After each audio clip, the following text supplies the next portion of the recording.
allá en la tierra del mezcal Tobalá, para el compa Junior. ¡Sí, vaya! Vámonos con esto, Frankie dice.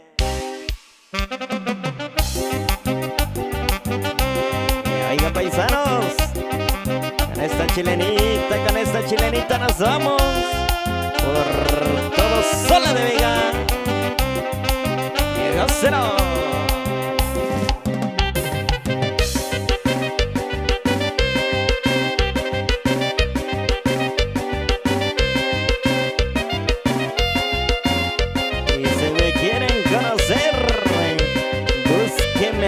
Sola de Vega dice.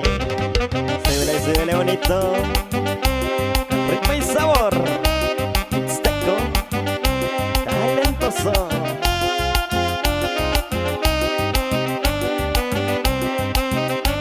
Para todos los chatines, ¿cómo se goza?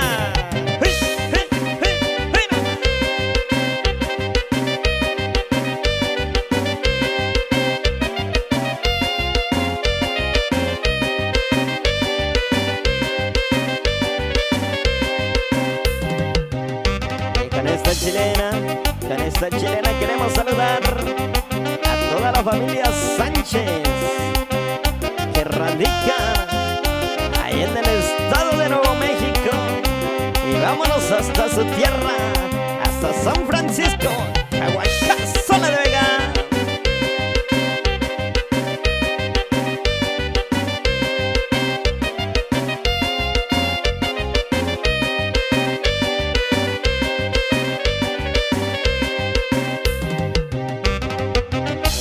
Saludar a todos los soltecos, todos los chatines radicados en todo el estado de California y en las diferentes partes de la Unión Americana.